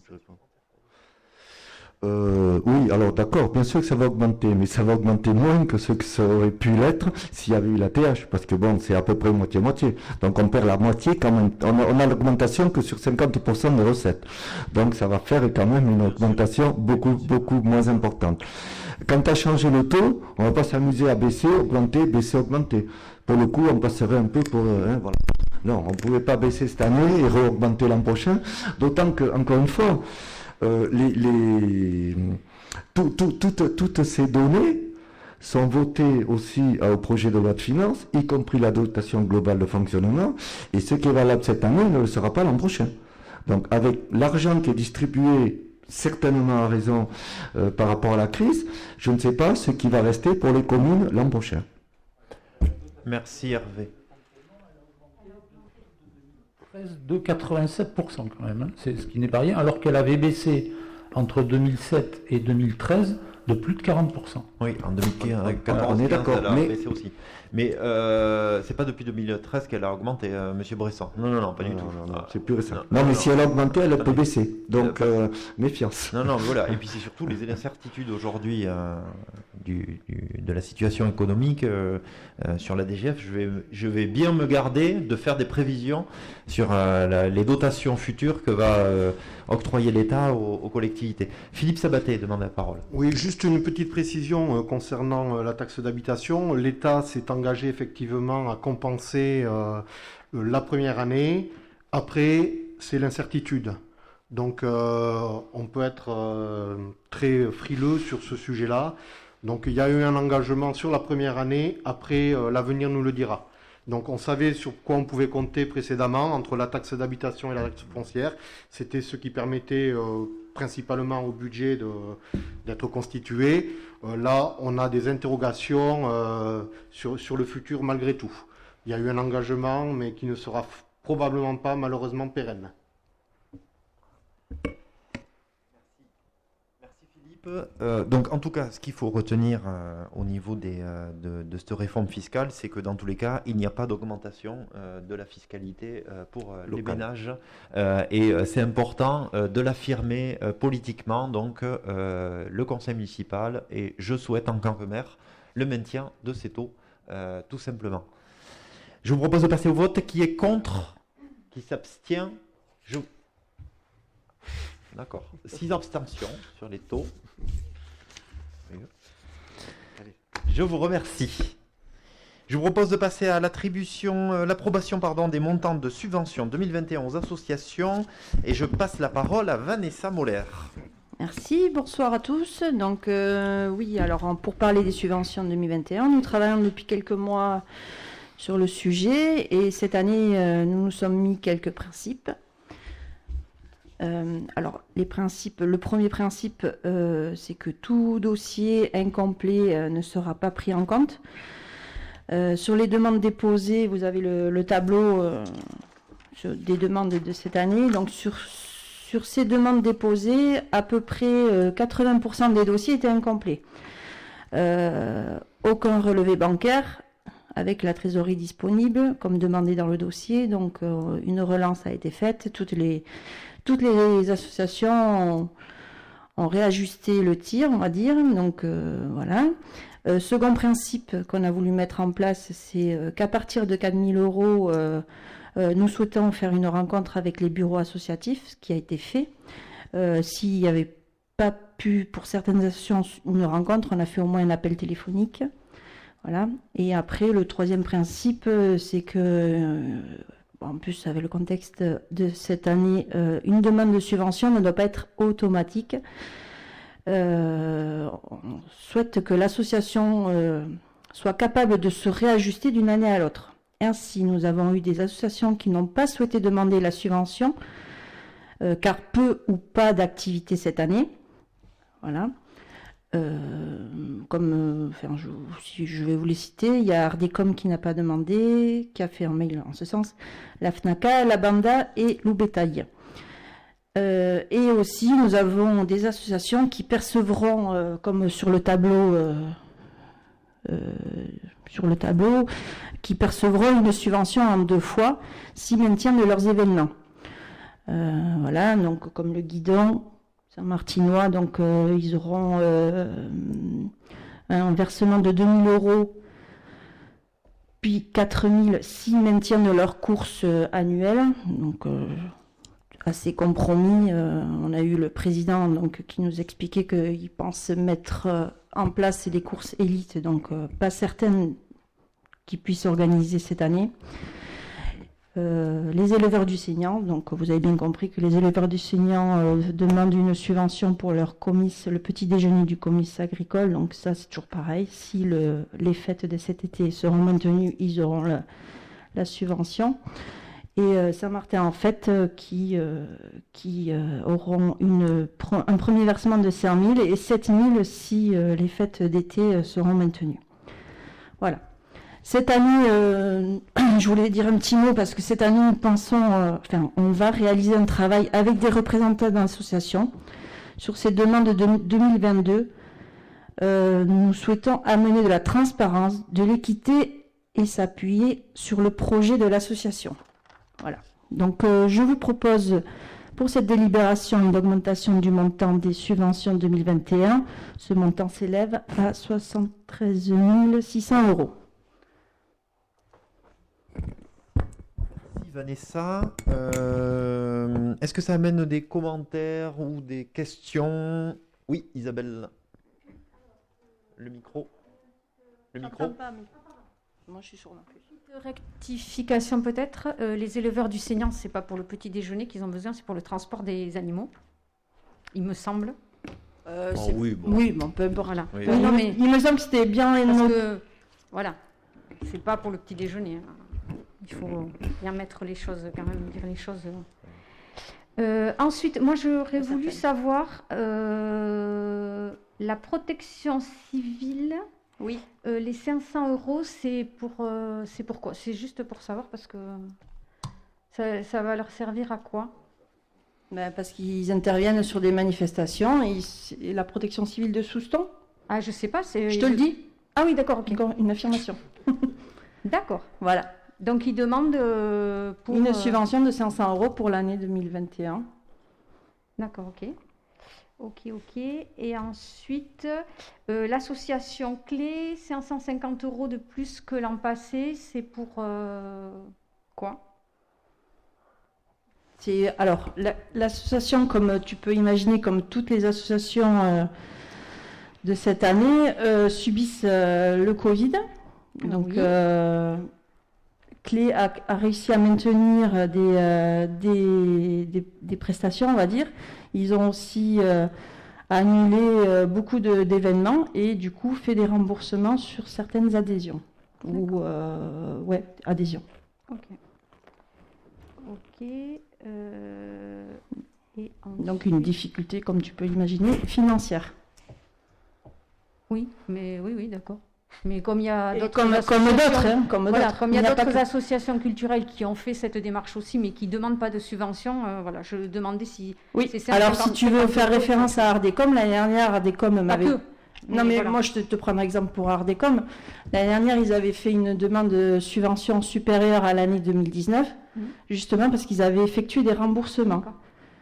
Qui avaient été attribués. Cette année, ils ont eu, eux, par contre... quasi pas d'activité parce qu'ils sont dans des locaux municipaux par rapport à Clé où ils sont dans un local privé et du coup Clé se retrouve dans la même situation qu'Ardecom l'année dernière. Voilà. Non, mais il n'y a pas de souci, c'était juste Il pour n'y a savoir, aucun souci, je t'explique. Et c'est normal de demander des explications. Ouais, pour savoir. Voilà, et autre chose, alors, ça n'a absolument rien à voir, mais justement, pour que Vanessa, enfin, si ça a à voir avec cette délibérée, pour que Vanessa puisse voter, on aurait peut-être pu séparer, parce que ça peut arriver aussi à d'autres. Marie ou Vanessa? Marie. Marie, oui, pardon. Si tu veux, je vote pas. Non, pardon, Marie. On aurait pu peut-être séparer la délib l'association, voilà, où elle est membre pour pouvoir voter sur le reste, quoi. Voilà, juste ça. C'est vrai, peut-être.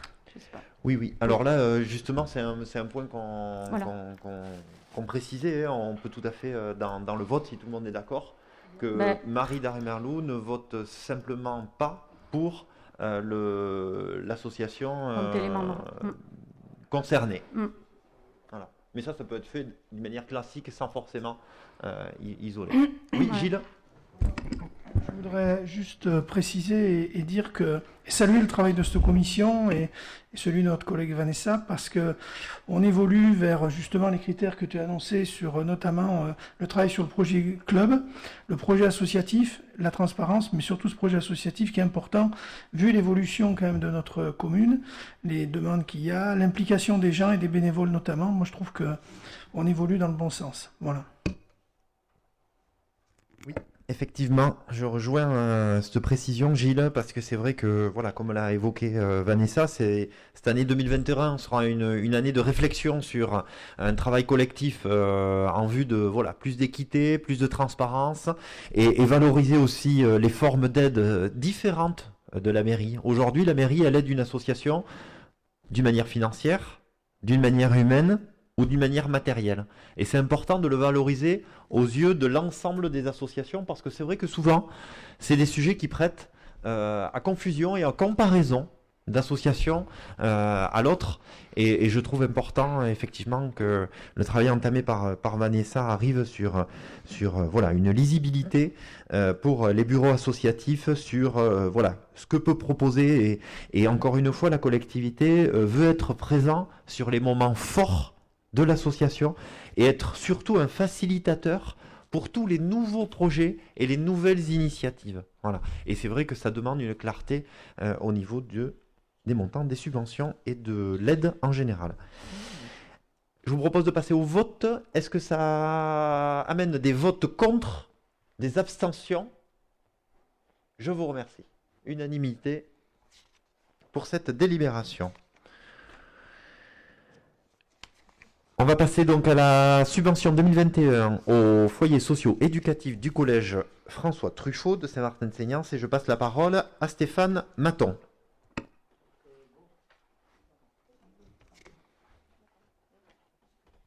Bonsoir à tous. Donc, malgré l'année scolaire écoulée qui a été difficile et l'année en cours qui est relativement incertaine, on a quand même souhaité témoigner notre soutien aux établissements scolaires qui sont sur la commune.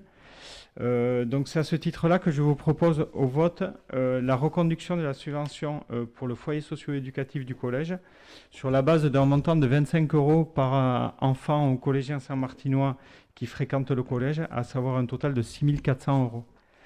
Donc cette subvention a fait l'objet d'une demande écrite de la part de Madame la Présidente du foyer socio-éducatif. Voilà. Merci Stéphane. Est-ce que ça amène des commentaires ou des questions? Le petit micro, toujours. Hier, donc, on a parlé en commission de cette... C'était hier ou avant... Hier, oui. Hier, oui. Donc de cette subvention, ce que de toute façon on est tout à fait d'accord avec ça. Et on a aussi évoqué le fait que les écoles maternelles et primaires ne demandaient pas donc, de subvention cette année. Et je me suis posé une question, est-ce qu'avec, parce que le montant est assez conséquent, est-ce qu'avec une partie de ce montant-là, vous ne pourriez pas faire comme vous l'avez fait il n'y a pas si longtemps que ça et qui a été très apprécié par les familles, racheter 2 masques par enfant pour l'école. Voilà, parce que ça a été très apprécié. Là, les masques ont eu leur utilité et maintenant, à force de les laver, ils ne peuvent plus s'en servir. Et est-ce qu'avec ce montant-là, ça ne pourrait pas être un achat qui pourrait être fait par la commune? Voilà, c'est juste... Oui, ça peut être... Alors oui, après, se servir de cet argent ou d'un autre, en fait, c'est pareil. Au final, la question est de savoir si on reconduit l'opération une deuxième fois dans l'année, mais effectivement, c'est une bonne idée, oui. C'est quelque chose qui a été apprécié et je me dis que, voilà, vu que les écoles ne demandent pas de subvention, et puis même si elles ont besoin après, ça ne sera certainement pas autant. Si dans un deuxième temps, elles ont... Voilà. Donc, voilà, oui, bien sûr, on a pensé à ça. Est-ce que ça ne peut pas être une idée? Voilà. Donc Stéphane, je te propose bien, de regarder de près le sujet. On actera ça, quoi. Parfait. Très bien, merci. Je vous propose de passer au vote. Qui est contre? Qui s'abstient? Je vous remercie. Unanimité également pour cette délibération. Donc, pour la dernière délibération sur les finances, l'acompte de subvention à l'opérateur culturel de la commune, l'association Katash. Et je passe la parole à Marina Boanet. Bonsoir. En octobre dernier, nous établissions la convention entre la commune et Katash qui devenait ainsi notre opérateur culturel. Je vous rappelais qu'il s'agit là d'un véritable choix politique, du souhait de mettre en avant la culture pour tous et d'établir une réelle politique culturelle pour Saint-Martin. Un premier acompte a alors été versé en 2020, qui s'est levé à 25 000 €. Depuis, une nouvelle instance a été créée, avec la mise en place d'un comité de pilotage qui se réunira très prochainement et déterminera les orientations stratégiques en termes de développement artistique et culturel du territoire. Concrètement, on ne peut évidemment que déplorer le contexte sanitaire actuel, qui ne nous a pas permis de proposer la programmation initialement prévue pour ce premier trimestre. Cela étant dit, un travail de fond et un travail conséquent a été mené par Katash. En effet, développer un projet culturel est un travail progressif qui s'étale sur un temps long. Cela ne se limite pas à une seule programmation. Ces derniers mois ont été mis à profit pour tisser un ensemble de relations durables avec les acteurs culturels associatifs, institutionnels et financeurs. Comme stipulé dans les objectifs poursuivis dans la Convention, Katash devait intégrer dans l'action culturelle les relations avec les acteurs socioculturels de la commune et de l'éducation nationale. Ce travail de médiation s'est mis en place très rapidement avec le service jeunesse, la LSH, le collège avec son atelier théâtre et l'ESAT. Un projet est en cours avec l'EHPAD. Katash a également rencontré toutes les associations culturelles de la commune. La situation sanitaire a bien évidemment complexifié la rencontre avec les habitants et le public. Néanmoins, Katash a su proposer une programmation, un réaménagement constant et un accompagnement artistique. Notre commune a accompagné des artistes dans leur démarche de création en les accueillant en résidence. Depuis décembre dernier, on dénombre 7 résidences d'artistes à Cagnotte ou dans la Chapelle, autant de résidences qui constitueront les spectacles de demain pour Saint-Martin. Donc pour être très factuel, en décembre, Yuri Kamikaze, Osir Yuki et Kolinga. En janvier, Nicolas Henry et Pierre Chalmot, photographe et concert piano. En février, un tournage clip et le groupe Polylogue from Scylla. En mars, Kif, une création vidéo-concert.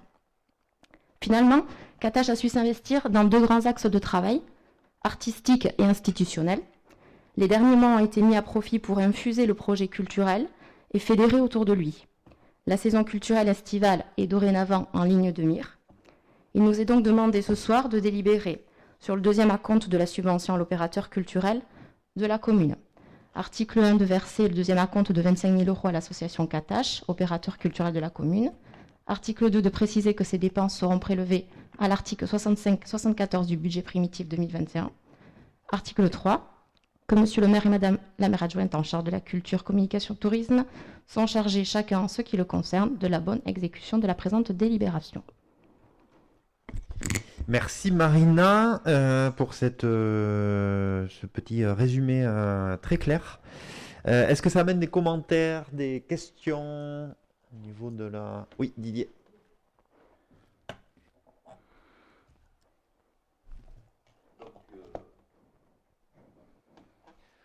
Donc oui, comme j'avais posé la question à la commission animation et qu'on m'avait dit que c'était donc la culture qui s'en occupait, Donc je voulais avoir un bilan de ce qui avait été fait par l'association Katash. Par contre, bon, alors c'est ok, je reviens pas sur le travail et sur toute cette programmation. Le seul truc que je remarque, c'est que au niveau des programmes, effectivement, vu le contexte actuel, il n'y a rien eu. Sur la mise en place de la subvention, la première fois, j'avais voté contre. Je vais continuer à voter contre. Là, pour le moment, ce que je vois, c'est juste une association qui travaille pour elle, qui se fait son réseau, des hébergements de groupes. Vous me dites à Camiade, ok, à La Chapelle, je me demande dans quelles conditions. Un établissement qui reçoit et où il n'y a pas de commission de sécurité qui est passée, où ça me semble un peu bizarre. Il y a tout plein de choses là qui me semblent très très bizarres. Donc je voterai contre. Et bon, c'est une deuxième partie de salaire pour cette, je comprends bien, pour cette association, mais sur la délibération telle qu'elle avait été faite la première fois, il y avait des engagements au niveau des spectacles, au niveau et qui pour moi ne sont pas tenus non plus. Oui, oui. Alors, juste deux, trois précisions. Oui, je te confirme, Didier, les engagements de spectacle ne sont pas tenus. Oui, pour l'ensemble du territoire français. Hein. Donc, c'est sûr que c'est un constat. Juste quelques précisions, parce que bon, évidemment, ça me fait réagir. Ils font pour eux, tu dis. Alors là, c'est sûr que tu es passé vraiment à côté de l'objet de la convention. Parce que ça n'a strictement rien à voir. Voilà. Le Katash n'est pas une association à proprement dit. Katash est l'opérateur culturel de la mairie. Et comme l'a précisé Marina, ils interviennent à la fois pour le centre de loisirs, pour le service jeunesse, pour le collège de Saint-Martin-de-Seignance, pour les groupes scolaires. Et d'ailleurs, donc, il y a un process qui est entamé donc, avec les 3 directeurs de structures scolaires. Au contraire, je trouve qu'en si peu de temps, ils ont réussi à infuser donc, avec les acteurs du territoire, et c'est ça la différence.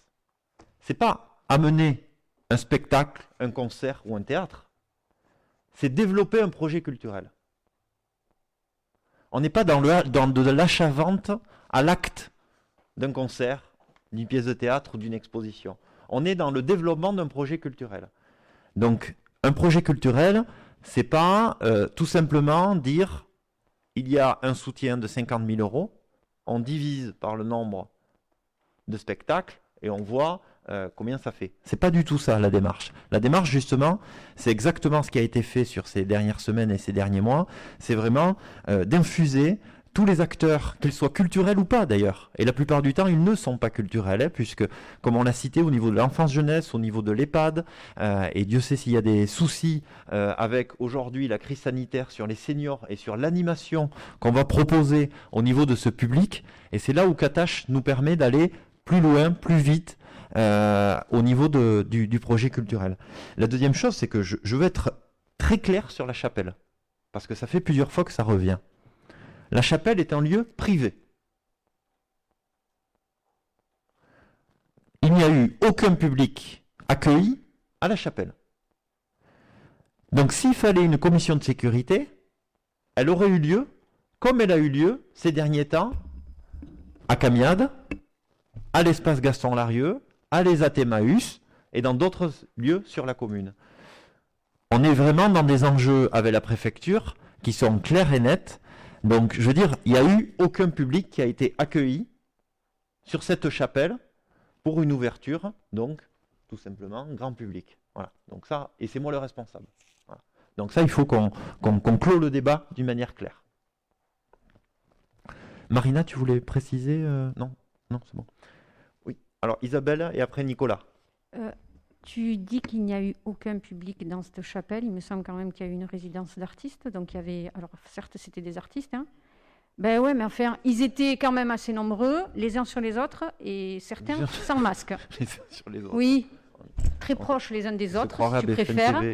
Et non, on ne se croirait pas à BFM TV, et sans masque, pour certains.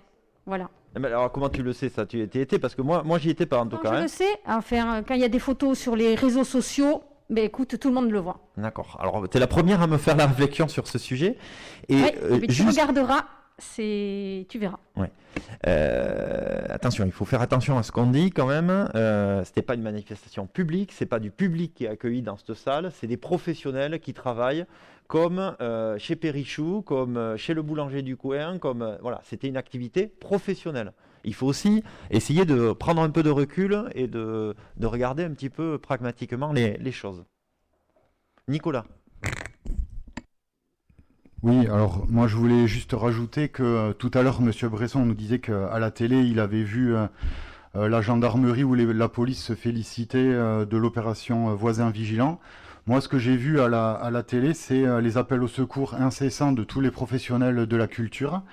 Et pour paraphraser à nouveau M. Bresson sur ce qu'il nous a dit avant, il nous a assuré que sur la taxe d'habitation ça générait du pouvoir d'achat pour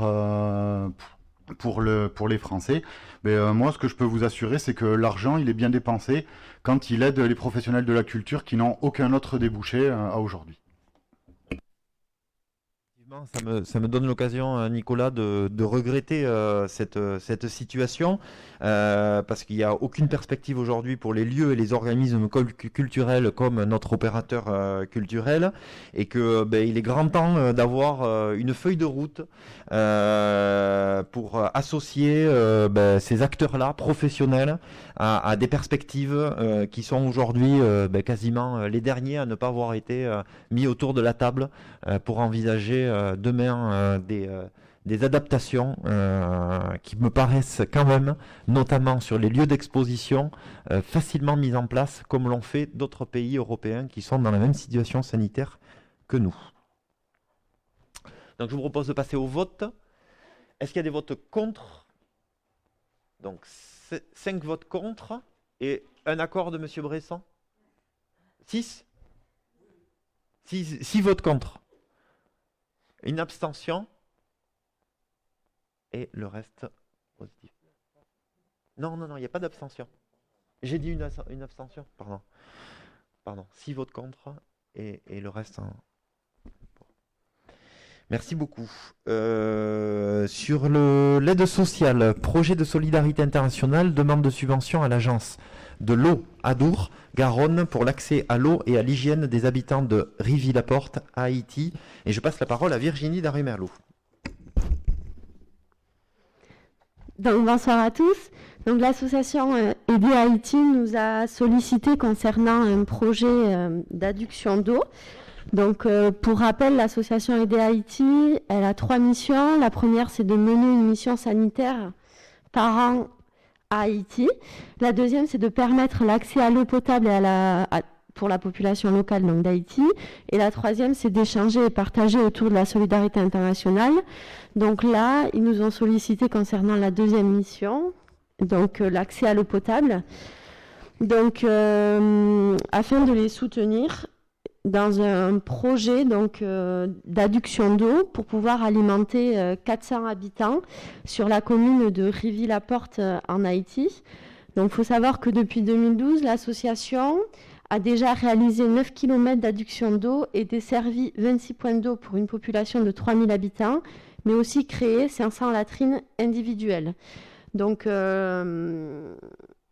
aujourd'hui, le projet concerné, c'est de capter la source d'eau dite Jodal pour alimenter environ 400 habitants avec 5 bornes fontaines sur une longueur de 1,4 km environ pour un montant estimatif de 30 000 € hors taxe. Donc, nous avons souhaité répondre favorablement et travailler en partenariat avec eux, donc en étant porteur de projet. Donc, je vous propose d'approuver le portage du projet Accès à l'eau et à l'hygiène pour des habitants de Rivy-la-Porte en Haïti en coopération avec l'association Aider Haïti. d'approuver le principe de mobilisation de fonds à destination d'actions de solidarité internationale, donc d'arrêter le plan de financement comme suit.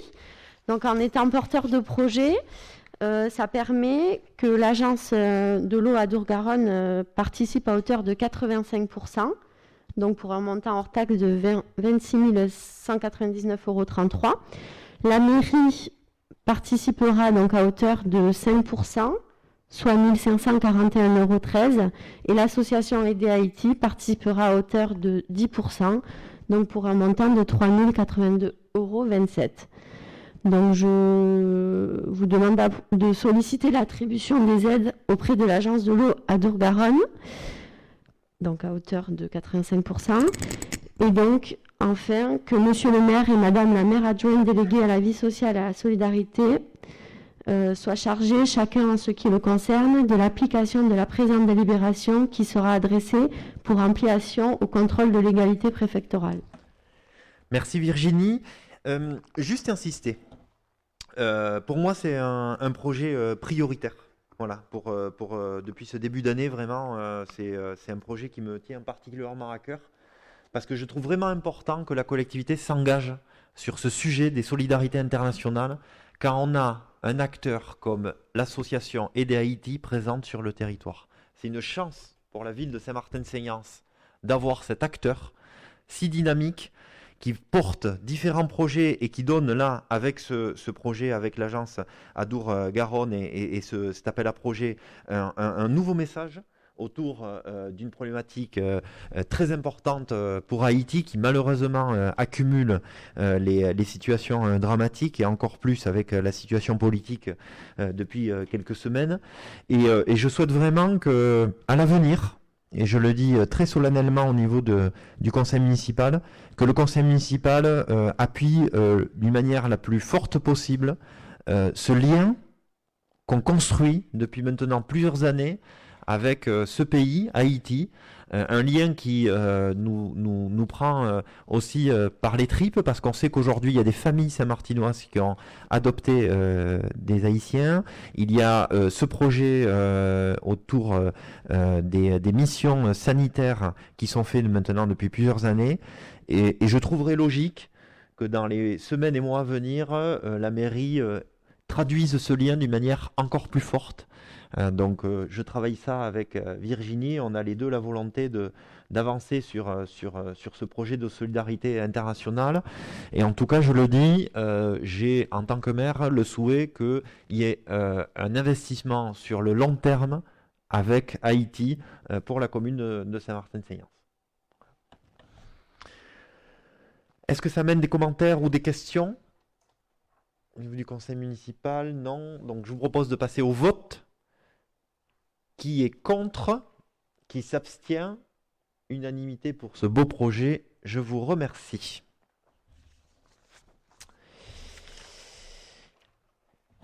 Alors, donc, en décision, en communication des décisions, donc, une décision donc, sur le marché du paysagiste conseil, en fait, de la collectivité, avec une précision, puisque vous avez donc eu la précision en dernière page du conseil municipal, donc la page 13, sur un montant de 15 000 € de prestations de conseil dans la limite de 12 jours par an, avec des vacations soit de 350 €, soit de 700 € par la journée entière.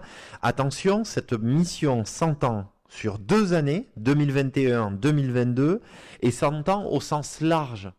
C'est-à-dire que les 15 000 €, et c'est une précision qui est importante, ne sont pas forcément liés, parce que ça ferait un peu cher, que au projet du parc, entre guillemets, à côté des Cours-Couverts, mais à l'ensemble de l'étude urbaine sur la totalité de la commune de Saint-Martin-de-Seignances. Voilà, c'est vraiment... Voilà, une précision importante. Donc voilà, donc ça c'est une décision qui date de quelques jours puisque je l'ai prise et signée le 30 mars 2021. Je voulais les donner la parole, comme on en a pris l'habitude maintenant, à Laurence Gutiérrez pour faire un focus sur la commission vie économique de la communauté des communes. Je trouve vraiment important qu'à chaque fin de conseil municipal, chaque adjoint ou chaque conseiller municipal présent dans les commissions en communauté commune et dans les différents syndicats où la collectivité est présente, qu'il y ait un rapport et un retour pour que l'ensemble des élus du conseil municipal en soient informés. Laurence. Donc, nous avons eu une commission à la communauté des communes il y a quelques jours. Nous avons évoqué les zones d'activité du secteur. Donc, je vais commencer par la zone de Labraner, qui se trouve sur la commune de Hondres, une zone qui avait vocation à être attribuée à des artisans. Alors, il y avait plusieurs critères sur ces attributions, dont la création d'emplois, le service à la population. Il était hors de question de positionner des artisans qui voulaient uniquement acheter un bout de terrain pour faire du stockage ou des choses comme ça.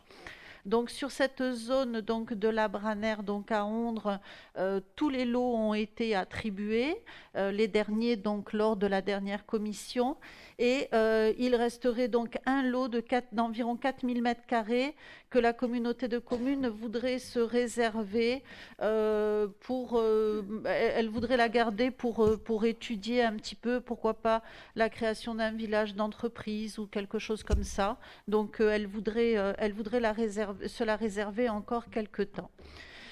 Concernant la zone de sous-espèce, sur Saint-Martin, là tout est vendu. Il reste encore un ou deux lots où les gens ont un peu de mal à se décider par rapport à la crise que nous traversons. Donc on leur laisse encore un petit peu de latitude. La zone de Norton, qui est déjà bien entamée, avec la clinique Corian, les travaux sont en cours. Dual de Pinaki qui a eu son permis de construire et qui va bientôt commencer les travaux, et il y aura d'autres entreprises comme Needle Concept qui fait des aiguilles, des petites aiguilles qui servent pour la chirurgie esthétique, pour l'acide hyaluronique, toutes ces choses-là. Voilà. Comment ? Ça aurait été mieux, mais en fait on était quand même fiers parce que c'est des aiguilles qui se faisaient avant, je crois en Chine, et qui maintenant vont revenir sur le territoire, donc on était quand même satisfaits de ça. Il y a également OCP aussi qui va s'installer. Voilà. Et autre chose aussi qui a été évoquée lors de cette commission, c'est la signalétique des zones. C'est vrai qu'il y a un gros travail à faire par rapport à ça, et que la commission s'est entendue sur une harmonisation de ces totems qu'on met à l'entrée des zones d'activité. Voilà, donc on n'est pas encore tous tombés d'accord par rapport à ce qu'on y met, le nom des entreprises ou pas, mais en tout cas, il y a cette volonté d'harmonisation de ces totems à l'entrée des zones. Voilà, c'est tout ce qui s'est à peu près dit lors de cette commission. Merci Laurence, mais c'était important parce que c'est vrai que la zone de Labraner, c'est un vrai sujet parce qu'il y a des Saint-Martinois, des entreprises Saint-Martinoises. Alors il y a pratiquement une dizaine il y a 8 entreprises Saint-Martinoises sur la vingtaine qui va s'installer, qui sont déjà sur Saint-Martin et qui vont sur Labraner. Mais parce qu'elles ont besoin de plus de terrain, plus d'entrepôts un peu plus grands, voilà, avec de la création d'emplois toujours. Pour ceux qui ne visualisent pas Labraner, je ne sais pas si tout le monde visualise, quand on va vers la Benne, sur la gauche, c'est quand vous allez vers la déchetterie de la Benne. Oui, Didier. Voilà. Tu étais également à cette commission, oui. Donc j'étais à cette commission. Le seul point que je regrette, c'est alors cette position extrêmement, qui se comprend aussi, mais extrêmement dure, donc de la communauté des communes d'attribution des terrains à la zone de Norton, et je pense au cas que tu as cité, d'un transporteur qui ancré à Saint-Martin, qui a à l'heure actuelle donc de grosses difficultés à étendre son activité parce qu'il est obligé d'avoir 3 dépôts sur 3 communes différentes et qui est à la recherche d'un terrain et je trouve dommage qu'on ne puisse pas répondre à des acteurs locaux comme ça. Voilà, donc oui, je vois tout à fait de qui tu veux parler. Et d'ailleurs, on l'a reçu la semaine dernière avec Gilles Pénoche à la mairie. C'est des dossiers qu'on suit. Il y a une position de la communauté de communes, mais on est là aussi pour défendre les intérêts de nos entreprises. Donc, on continue à travailler. Et donc, là-dessus. juste une petite précision, parce que c'est vrai que là, je pense qu'il y aura facilement unanimité sur le sujet au niveau du conseil municipal. J'ai proposé donc à Laurence, l'adjointe à la vie économique, de porter ce sujet au bureau communautaire, parce qu'il me semble qu'il y a des choses à préciser sur ce qu'on veut faire de ces zones. Effectivement, nous n'avons pas la compétence, mais nous sommes sur le territoire saint-martinois. Il y a une histoire avec la plupart de ces entrepreneurs saint-martinois, et il faut qu'on tienne compte de cette histoire, de ce lien qu'ils ont construit avec nos territoires, et qu'on défende aussi leurs projets à moyen et long terme. Oui, monsieur Bresson. On a entendu, je ne sais pas si c'est toujours d'actualité, c'est la raison pour laquelle je pose la question. À un moment donné, il semblerait qu'il y ait eu des pressions du maire de Tarnos pour déménager. Non, mais j'allais en venir moi aussi. Eh oui. Allez-y. Pour déménager une entreprise qui actuellement est un dépôt de véhicules à Tarnos, c'est-à-dire des véhicules stationnés en attendant d'être commercialisés par les tenants de cet équipement-là, pour venir à Saint-Martin, sur la zone de Norton, ce qui aurait libéré des espaces. J'ai jamais entendu parler. Faites attention, faites attention à ça. Non mais si, Isabelle, je suis relativement actif en ce moment.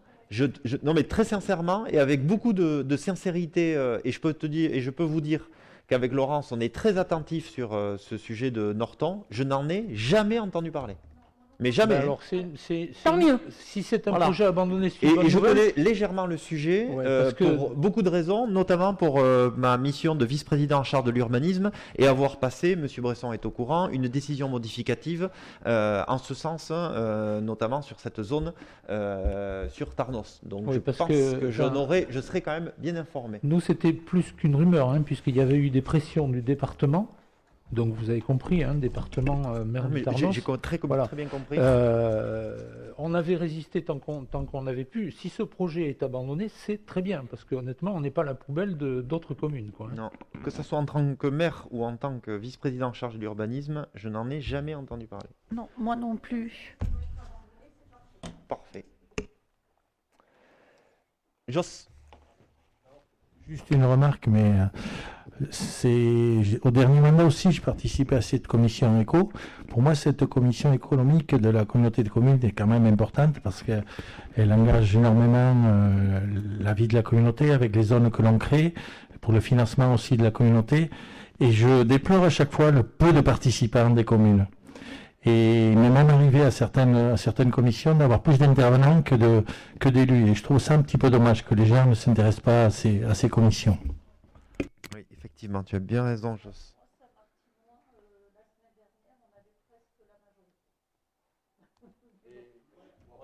La commune la mieux représentée. Ouais, non, mais c'est catastrophique. 7 élus sur combien 22 invités? C'est pas possible. Sur un sujet aussi important, c'est pour ça qu'il faut qu'on pèse. Il faut qu'on pèse sur ce sujet. Ça, c'est clair qu'il faut qu'on pèse sur ce sujet. Merci beaucoup. Alors, je vous propose une date théorique. J'insiste un peu parce qu'on attend quelques confirmations du prochain conseil municipal qui serait le jeudi 20 mai. Voilà, on attend quelques confirmations, mais ça ne serait pas avant, en tout cas. Bonne soirée, merci à tous pour votre participation.